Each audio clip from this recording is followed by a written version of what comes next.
जय हिंद दोस्तों, आपके अपने YouTube चैनल रेलवे क्लासेस के ऑफिशियल चैनल में आपका स्वागत है।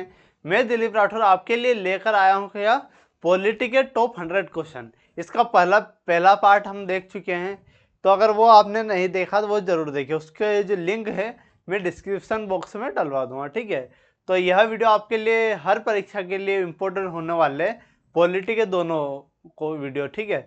तो इन वीडियो को ध्यान से देखिएगा और वीडियो अच्छा लगा तो वीडियो को लाइक और चैनल को सब्सक्राइब कीजिए। आइए शुरू करते हैं हमारी क्लास।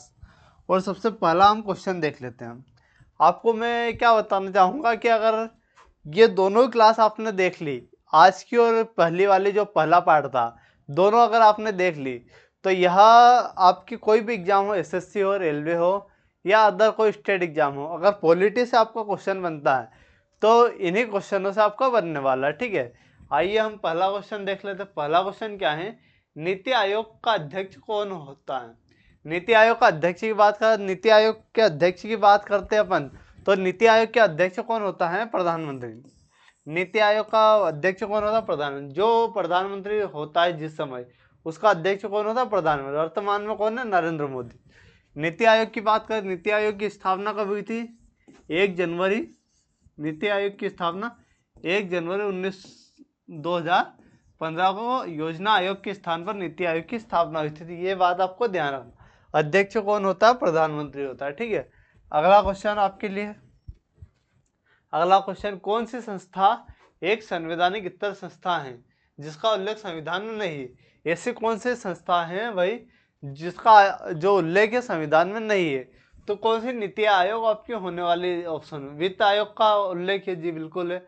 निर्वाचन आयोग का उल्लेख है, संघ यूपीएससी का उल्लेख है। लेकिन नीति आयोग क्या है, इसका उल्लेख जो है संविधान में कहीं नहीं है, ठीक है। इसके लिए ना कोई आर्टिकल है, ना कोई हमने अमेंडमेंट किया है, तो ऑप्शन सी आपका करेक्ट होने वाला, ठीक है। नेक्स्ट क्वेश्चन क्या है आपके लिए, भारतीय संविधान की कौन सी अनुसूची में भाषा को उल्लेख। भारतीय संविधान की कौन सी अनुसूची में भाषा को उल्लेख। अगर भाषाओं की बात करते हैं, भाषाओं का उल्लेख संविधान की 8वीं अनुसूची में। कैसे, 8वीं अनुसूची में भाषाओं का उल्लेख है। मूल संविधान में कितनी भाषा थी 8वीं अनुसूची में। मूल संविधान में, अगर मूल संविधान की बात करते हैं, मूल संविधान में आपकी 14 भाषाएं थी। वर्तमान में कितनी भाषा है, वर्तमान की अगर बात करते हैं हम, तो वर्तमान में आपके लिए 22 भाषा। वर्तमान में कितनी, वर्तमान में 22 भाषा है।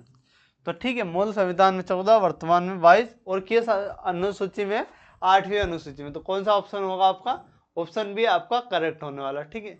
7वीं अनुसूची में बात करें तो वो क्या होने वाला है, इसमें सूची होने वाला। 8वीं में तो भाषा, 9वीं में अपना, 9वीं में क्या होता है, भूमि सुधार। 9वीं में आपका भूमि सुधार। 10वीं अनुसूची में आपका होने वाला दल बदल, ठीक है। अगला क्वेश्चन, भारतीय संविधान की 8वीं अनुसूची, क्या भारतीय संविधान की 8वीं अनुसूची में कितनी भाषा को मान्यता प्राप्त है। कितनी भाषा है, मूल संविधान की बात नहीं करा, वर्तमान की बात करा भाई।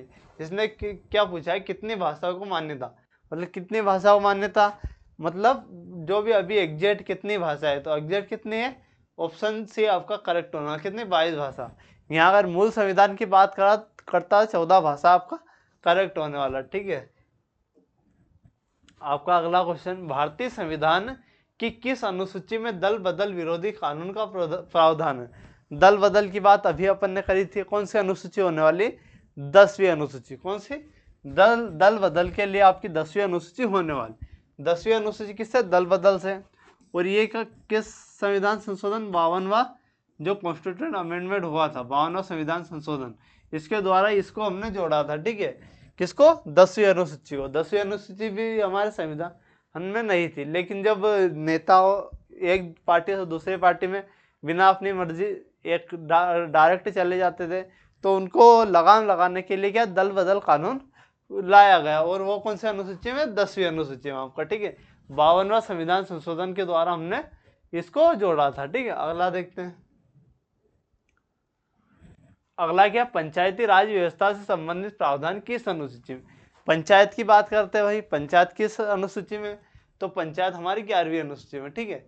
ये 11वीं अनुसूची कब जुड़ी, 73वां जो संविधान संशोधन, कौन सा, 73वें संविधान संशोधन के द्वारा हमारी जो है 11वीं अनुसूची जुड़ी। 11वीं अनुसूची में क्या था हमारा, पंचायत। और 11वीं अनुसूची में कितने विषय हैं आपके लिए, 29 विषय आपको काम करने के लिए दिए जाते हैं, ठीक है। 11वीं अनुसूची में 29 विषय, ये आपको ध्यान रखना, ठीक है। अगला, अब नगर पालिका की बात करें। नगर पालिका संबंधित प्रावधान किस अनुसूची में, अपन ने पंचायत की बात कर ली, दल बदल की बात कर ली, अब आ गया नगर पालिका। पंचायत के बाद क्या आएगा, नगर पालिका। 11वीं के बाद क्या आएगा, 12वीं। तो 12वीं अनुसूची में क्या है हमारी, 12वीं अनुसूची में है ये नगर पालिका संबंधित कौन सी अनुसूची है आपकी, 12वीं। और इसके लिए संविधान संशोधन की बात करें तो 74वां जो संविधान संशोधन है आपका, ये किससे संबंधित है, हमारा जो 12वीं अनुसूची 74वां संविधान संशोधन। और इसमें क्या, नगर पालिका संबंधित। और 12वीं अनुसूची में कितने विषय हैं, 18 विषय आपके लिए काम करने के लिए आपको 18 विषय दिए जाते हैं नगर पालिका, ठीक है, 18। और पंचायत के लिए 29 विषय दिए जाते हैं। अगला क्वेश्चन है 73वां संविधान संशोधन किससे संबंधित, ये भी मैं अभी बता चुका हूँ, जो थोड़ा बताया था मैंने। 73वां संविधान संशोधन पंचायती राज से संबंधित है, ठीक है। तो ऑप्शन भी आपका करेक्ट होने वाला है। भाषा के आधार पर गठित होने वाला भारत का पहला राज्य कौन सा है, भाषा के आधार पर गठित होने वाला भारत का पहला राज्य हमसे पूछा गया।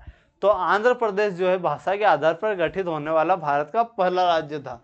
तो ऑप्शन सी आपका करेक्ट होने वाला, कौन सा, ठीक है, आंध्र प्रदेश भाषा के आधार पर गठित होने वाला भारत का पहला राज्य था। अब अगला क्वेश्चन आपके लिए, राज्य पुनर्गठन आयोग कौन क्या है, राज्य पुनर्गठन आयोग का गठन किस वर्ष किया गया। राज्य पुनर्गठन आयोग की बात कर रहा है, तो इसका गठन कब किया गया था, तो 1953 में। कब किया गया था, 1953 में इसका गठन किया गया था। अगर राज्य पुनर्गठन आयोग की बात करें तो इसको फजल अली आयोग भी कहते हैं, क्या, फजल अली आयोग, क्या फजल अली आयोग के नाम से भी जो राज्य पुनर्गठन आयोग है, फजल अली आयोग के नाम से भी इसको जानते हैं, राज्य पुनर्गठन आयोग को, ठीक है। तो ये भी आपको बहुत ही इंपॉर्टेंट है, बहुत बार फजल अली आयोग आपकी एग्जाम में पूछा जाता है कि फजल अली आयोग किस वर्ष आया था, 1953, ठीक है। और फजल अली आयोग किससे संबंधित है, तो राज्य पुनर्गठन आयोग से संबंधित है, ठीक है। अगला आपके लिए, किस अनुच्छेद के अंतर्गत हिंदी भाषा को राज्य की भाषा घोषित किया गया। तो किस अनुच्छेद के अंतर्गत जो हिंदी को राज्य की भाषा घोषित किया गया, तो आपका अनुच्छेद होने वाला अनुच्छेद 343 आई। कौन सा होने वाला, अनुच्छेद 343 आई आपका होने वाला, ठीक है। अगला क्या है क्वेश्चन है आपके लिए, राष्ट्रीय आपातकाल की घोषणा अनुच्छेद के तहत की जाती है। राष्ट्रीय आपातकाल की बात कर रहा है तो राष्ट्रीय आपातकाल 3 प्रकार के होते हैं, ठीक है। आपातकाल जो होते हैं 3 प्रकार। राष्ट्रीय आपातकाल की बात करते हैं तो राष्ट्रीय आपातकाल तो अनुच्छेद 356 के द्वारा राष्ट्रीय आपातकाल। अगर 356 की बात करते हैं तो यहाँ राष्ट्रपति शासन, कौन सा, राष्ट्रपति शासन किसके द्वारा लगता है, तो वो भी अनुच्छेद 356 के द्वारा लगता है। अनुच्छेद 360 की बात करते हैं तो अनुच्छेद 360 आपका किससे संबंधित होने वाला है, अनुच्छेद 360 वित्तीय आपातकाल से, किससे, तो वित्तीय आपातकाल से होने वाला, ठीक है। वित्तीय आपातकाल से कौन सा संबंधित होने वाला आपका, वित्तीय आपातकाल से अनुच्छेद 360 से संबंधित, ठीक है। तो राष्ट्रीय आपातकाल में क्या है, अनुच्छेद 352, अनुच्छेद 356 राष्ट्रपति शासन से, अनुच्छेद 360 वित्तीय आपातकाल से। तो ये जो आपातकाल है ये 3 प्रकार के, ठीक है। तो ये आपको ध्यान देना है, ठीक है। और हमने आपातकाल भाग 20 में, ठीक है, आपातकाल किस में भाग हमारा इसमें होने वाला। अगला देखते हैं, वित्तीय आपातकाल की घोषणा किस अनुच्छेद के तहत की जाती है। वित्तीय आपातकाल मैंने जो पिछला अपना आया था क्वेश्चन, इसमें वित्तीय अनुच्छेद 360 किससे, वित्तीय आपातकाल से संबंधित है। ये हमसे पूछा गया वित्तीय आपातकाल किससे संबंधित है, अनुच्छेद 360 से संबंधित है वित्तीय आपातकाल, ठीक है। अगला क्वेश्चन, राष्ट्रीय आपातकाल में कौन सा अनुच्छेद स्थगित नहीं होता है।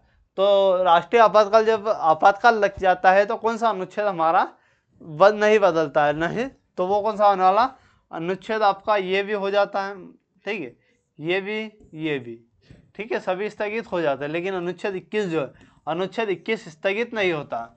तो अनुच्छेद 20 और 21 स्थगित नहीं होता, ठीक है। हमारे ऑप्शन में 21 ही है, इसलिए हम 21 ही लगाएंगे, ठीक है। तो आपको क्या है, अगर 20 और 21 दोनों हो तो 20 और 21 आपके दोनों आपके करेक्ट होने वाले, ठीक है। अगला क्वेश्चन क्या है, संविधान संशोधन की प्रक्रिया का उल्लेख किस अनुच्छेद में। संविधान संशोधन की बात कर रहा है, तो संविधान संशोधन की अगर प्रक्रिया की बात करता है तो ये प्रक्रिया आपकी होने वाली है कौन सा अनुच्छेद में, अनुच्छेद 368 में। आपका अनुच्छेद 368 में संविधान संशोधन की प्रक्रिया होने वाली। और अगर इसकी बात करें तो ये होने वाला आपका भाग 20 में। किस भाग में, संविधान संशोधन आपका भाग 20 में होने वाला है। अगर अनुच्छेद तो ये होगा। अब किस देश के संविधान से लिया हमने संविधान संशोधन, तो किस देश के संविधान से लिया, तो दक्षिण अफ्रीका के संविधान से हमने ये अपनाया, ठीक है। संविधान संशोधन की जो प्रक्रिया है किस संविधान से अपनाया है, तो दक्षिण अफ्रीका के संविधान से हमने जो संविधान संशोधन की प्रक्रिया अपनाई है। तो अनुच्छेद 368 भाग 20 दक्षिण अफ्रीका, ठीक है। ये सभी किससे संबंधित है, संविधान संशोधन से संबंधित है। अगला देखते हैं। अगला भाई पहला क्वेश्चन है आपका, भारत में पहला संविधान संशोधन कब हुआ। तो भारत में पहला संविधान संशोधन की बात करें तो वो होने वाला है किस वर्ष हुआ था, 1951 में। और पहले संविधान संशोधन की अपन बात करते हैं तो इसमें क्या क्या हुआ था। अगर पहला संविधान संशोधन किससे संबंधित है, भाई संबंधित किससे है, भाई संबंध किससे है, भाई किस विषय में किया गया था। पहला जो संबंध है वो किससे संबंधित है, भूमि सुधार। किससे, भूमि सुधार से संबंधित है। भूमि सुधार पहला जो संविधान संशोधन था भूमि सुधार से संबंधित था। इसमें और हमने क्या किया, जो पहला संविधान संशोधन था इसमें हमने क्या, नवी अनुसूची भी जोड़ी। कौन सी, जो नवी अनुसूची भी हमने ऐड करी, ठीक है। नवी अनुसूची भी हमने ऐड करी थी किसके, जो 1951 में नवी अनुसूची में हमने ऐड करी संबंधित भूमि सुधार से। नवी अनुसूची किससे, जो पहली नई अनुसूची किससे ऐड करी हमने, जो पहला संविधान संशोधन के द्वारा हमने ऐड करी। तो ये दोनों बातें आपको ध्यान रखनी है, ठीक है। अगला आपके लिए आरटीआई सूचना का अधिकार अधिनियम कब लागू हुआ। सूचना का अधिकार, भाई आरटीआई की बात कर रहा है। आरटीआई भाई सूचना का अधिकार किससे संबंधित का अधिकार अधिनियम कब लागू हुआ, किस वर्ष लागू हुआ, तो 2005 में लागू हुआ। सूचना का अधिकार कब लागू हुआ, 2005 में आपका लागू हुआ आरटीआई, ठीक है। अगला देखते हैं, किस संशोधन द्वारा 6 से 14 वर्ष की आयु के सभी बच्चों को निःशुल्क और अनिवार्य शिक्षा का मौलिक अधिकार बना गया। तो कौन से संविधान संशोधन के द्वारा बना गया, तो 86वां संविधान संशोधन। कौन सा, 86वें संविधान संशोधन 2002 में हुआ। कब हुआ था, 86वां संविधान संशोधन 2002 में हुआ था। इसके द्वारा जो 6 से 14 वर्ष की आयु के बच्चों को निःशुल्क और अनिवार्य शिक्षा का मौलिक अधिकार बना दिया गया था, ठीक है। तो ये अनुच्छेद 21 में ऐड किया गया था। और क्या, एक मौलिक कर्तव्य भी जोड़ा गया था, जो 11वां मौलिक कर्तव्य, 11वां क्या है, 11वां मौलिक कर्तव्य आपका था। ये भी किससे जोड़ा था हमने, तो ये भी इसे संविधान संशोधन के द्वारा जोड़ा था, ठीक है। अगला आपके लिए अगला क्वेश्चन क्या है, सरकारिया आयोग क्या है। सरकारिया आयोग का गठन किस वर्ष किस विषय के सुझाव देने के लिए किया गया था। तो सरकारिया आयोग की बात करते हैं। सरकारिया जो आयोग था, राज्य केंद्र का जो संबंध है, राज्य और केंद्र के संबंध से संबंधित कौन था, तो सरकारिया आयोग था। कौन सा, केंद्र राज्य संबंध से संबंधित आपका सरकारिया आयोग होने वाला, ठीक है। अगला देखते हैं, वित्त आयोग का गठन कितने वर्षों के अंतराल पर किया जाता है। वित्त आयोग की बात करता है, वित्त आयोग का गठन कितने वर्षों के अंतराल में होता है, तो वित्त आयोग का गठन 5 वर्षों के अंतराल में होता है। कितने, 5 वर्ष। तो ऑप्शन से आपका करेक्ट होने वाला 5 वर्ष, ठीक है। अगला देखते हैं, अगला क्वेश्चन है आपके लिए, संघ लोक सेवा आयोग यूपीएससी का अध्यक्ष और सदस्यों की नियुक्ति कौन करता है। जो संघ लोक सेवा आयोग है, यूपीएससी का जो अध्यक्ष है, उनके सदस्यों की नियुक्ति कौन करता है, ठीक है। तो ये आपको बताना है कि इसका जो अध्यक्ष है, अध्यक्ष और सदस्यों की नियुक्ति कौन करता है। तो इसकी जो नियुक्ति करता है वो कौन करते हैं, राष्ट्रपति करते हैं। नियुक्ति कौन करते हैं, राष्ट्रपति। आपको इस क्वेश्चन में आपको बताना है कि जो यूपीएससी के अध्यक्ष है, यूपीएससी के अध्यक्ष ये कौन है, आपको जरूर बताना, ठीक है। तो कमेंट बॉक्स में आपको बताना है कि यूपीएससी के अध्यक्ष कौन है। और यूपीएससी के बारे में आपको जितनी ज़्यादा जानकारी आपको अगर है तो वो भी आप जरूर बताइए। अगला देखते हैं। अगला क्वेश्चन है, संविधान की किस अनुच्छेद में संघ और राज्यों के लिए लोक सेवा आयोग का प्रावधान है? तो किस अनुच्छेद में संघ और लोक सेवा आयोग का प्रावधान है भाई, किस अनुच्छेद में? तो अनुच्छेद आपका 312 में होने वाला है। किसमें? अनुच्छेद 312 में आपका जो संघ और राज्यों के लिए लोक सेवा आयोग का प्रावधान किसमें? अनुच्छेद 312 में आपका होने वाला है। ठीक है, अगला देखते हैं। अगला है, भारत की संविधान सभा गठित करने का आधार क्या था? भारत में जो संविधान सभा है उसको गठित करने का आधार क्या होने वाला है? तो भारत की संविधान सभा को जो गठित करने का आधार था कैबिनेट मिशन प्लान। क्या था? Cabinet mission plan 1946। संविधान सभा को गठित करने का आधार यही होने वाला, कैबिनेट मिशन प्लान। अगला आपके लिए, स्वतंत्र भारत के पहले मंत्री परिषद के विदेश मंत्री कौन थे? तो पहले विदेश मंत्री कौन थे? तो जवाहरलाल नेहरू ही थे। कौन थे? जवाहरलाल नेहरू। प्रधानमंत्री भी यही थे और विदेश मंत्री भी यही होने वाले हैं। स्वतंत्र भारत के प्रथम, क्या? स्वतंत्र भारत के प्रथम संघीय बजट किसके द्वारा प्रस्तुत किया गया? तो पहला बजट किसके द्वारा प्रस्तुत किया गया था? स्वतंत्र भारत की बात करा तो ये किसके द्वारा पेश किया गया था? तो जॉन मथा, ये आपने R.K. षणमुखम शेट्टी। ठीक है, तो ऑप्शन से आपका करेक्ट होना है। संघीय बजट किसने पेश किया था? R.K. षणमुखम शेट्टी ना। ठीक है, अगला आपका क्वेश्चन है, भारतीय संविधान में क्या? भारतीय संविधान में भारत को कैसे वर्णित किया गया है? तो भारत के संविधान में भारत को कैसे वर्णित किया गया? तो भारत क्या है? राज्यों का संघ है। भारत क्या है? राज्यों का संघ है। तो भारत क्या है?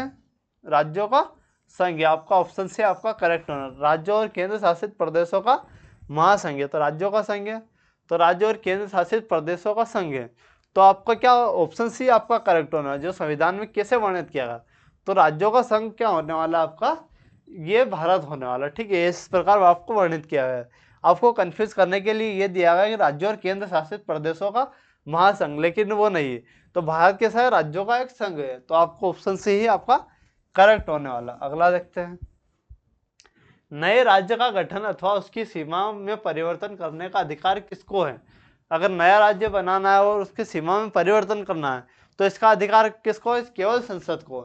केवल किसको है? संसद को है। तो ऑप्शन सी आपका करेक्ट होने वाला। ठीक, अगला, अंडमान और निकोबार द्वीप समूह किस उच्च न्यायालय के अधिकार क्षेत्र में आते हैं?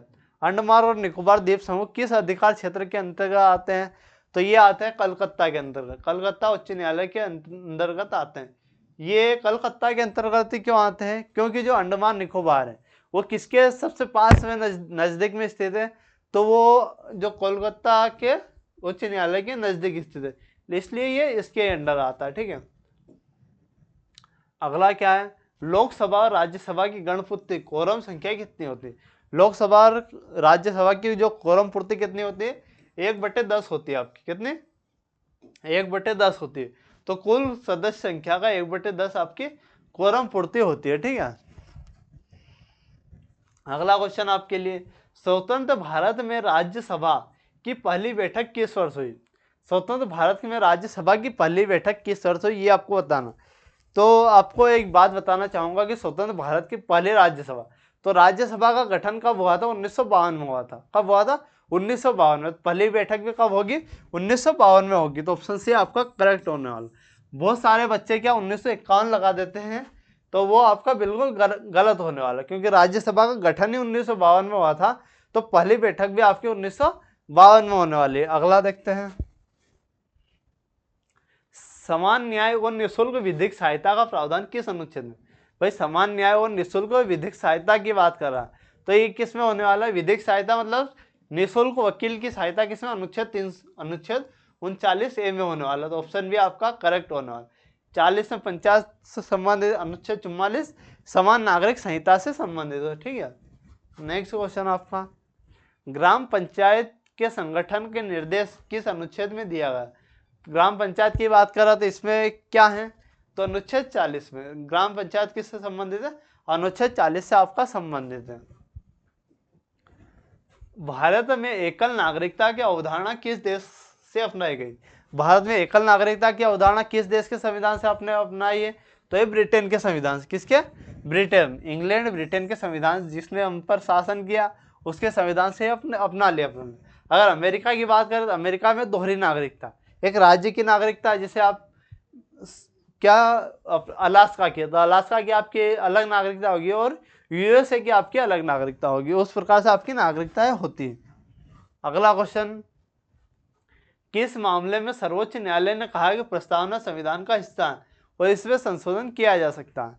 तो जो केशवानंद भारती केस था आपका, क्या केशवानंद भारती केस, तो इसमें क्या पहली बार कहा गया कि जो प्रस्तावना है वो संविधान का भाग है, प्रस्तावना क्या है, संविधान का भाग है और इसमें संशोधन किया जा सकता है। और एकमात्र बार संशोधन भी हुआ है 42वें संविधान संशोधन के द्वारा, किसमें, प्रस्तावना में। ठीक है, अगला आपका, कानून के समक्ष समानता का विचार किस देश से लिया? कानून के समक्ष समानता का अधिकार किससे लिया है? तो ब्रिटेन के संविधान से लिया कानून के समक्ष समानता। ठीक है, ब्रिटेन के अधिकार ब्रिटेन से लिया है। अगला देखते हैं, संविधान की किस अनुच्छेद सूची में केंद्र और राज्यों के बीच शक्तियों का बंटवारे का वर्णन? तो सूची किसमें है भाई, अधिकार किसमें बंटेंगे, अनुच्छेद अपने 7वीं अनुसूची सूची से संबंधित है। ठीक है, संघ और राज्य सूची जो केंद्र और राज्यों के बीच शक्तियों का बंटवारा हमारी 7वीं अनुसूची के अंडर में आता है। अगला, शिक्षा किस विषय सूची का विषय? शिक्षा किस सूची का विषय? शिक्षा विभाग केंद्र और राज्य दोनों कानून बना सकते हैं, तो ये किस समवर्ती सूची में आता है। जैसे आपने देखा होगा जो आप मध्य प्रदेश हो या यूपी में बिहार हो, तो आपका Madhya Pradesh board, UP board, वो सभी अलग होते हैं, लेकिन आपका केंद्र में बात करें सीबीएसई आपका होता है, तो एक केंद्र और राज्य दोनों आपके शिक्षा पर कानून बना सकते हैं। ठीक है, शिक्षा वाला हो गया। अगला आपका, पुलिस और सार्वजनिक व्यवस्था किस सूची में आता है? पुलिस और सार्वजनिक व्यवस्था की बात करता तो ये किस में आता है? राज्य में। किस में आता है? राज्य सूची के अंदर का आता है। किस में? राज्य सूची में।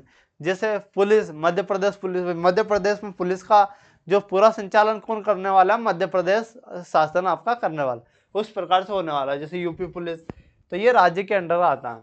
भारत के अंतिम गवर्नर जनरल कौन थे? भारत का क्या अंतिम गवर्नर जनरल की बात करते हैं तो वो कौन होने वाले? सी राजगोपालाचारी। कौन होने वाला? सी राजगोपालाचारी आपके अंतिम गवर्नर जनरल आपके होने वाले हैं। अगला, भारतीय संविधान में संघीय, क्या भारतीय संविधान में संघीय शक्ति समिति के अध्यक्ष कौन थे? भारतीय जो संविधान में संघीय की बात करते हैं तो वो होने वाले पंडित जवाहरलाल नेहरू। कौन होने वाले आपके? पंडित जवाहरलाल नेहरू आपके संघीय पंडित जवाहरलाल नेहरू संघीय शक्ति समिति के अध्यक्ष आपके होने वाले हैं। अगला क्वेश्चन क्या है, राष्ट्रपति अपना त्याग पत्र किसे सौंपता? राष्ट्रपति जी जो अपना त्याग पत्र वो किसे सौंपते हैं? तो वो सौंपते हैं भारत के मुख्य न्यायाधीश को अपना त्याग पत्र सौंपते हैं। राष्ट्रपति अपना त्याग पत्र जो भारत के मुख्य न्यायाधीश होते हैं उनको सौंपते हैं। ठीक है, अगला क्वेश्चन, मंत्रिपरिषद जो सामूहिक रूप से किसके प्रति उत्तरदायी होता है? तो जो मंत्री परिषद होता है सामूहिक रूप से किसके प्रति उत्तरदायी होता है? लोकसभा के प्रति उत्तरदायी होता है मंत्री परिषद। अगला क्वेश्चन, कोई विधेयक धन विधेयक है या नहीं, इसका निर्णय कौन करता है? कोई भी विधेयक अगर धन विधेयक है या नहीं, इसका निर्णय कौन करता है? लोकसभा का अध्यक्ष आपका निर्णय करता है कि ये भाई धन विधेयक है या कोई और विधेयक है। इसका निर्णय कौन करता है? लोकसभा का अध्यक्ष आपका करता है। राष्ट्रीय ध्वज की लंबाई और चौड़ाई का अनुपात कितना होता है? राष्ट्रीय ध्वज की लंबाई और चौड़ाई का अनुपात कितना होता है? लंबाई 3 रेशियो में होती है और चौड़ाई 2 रेशियो में, तो 3:2 आपका होता है।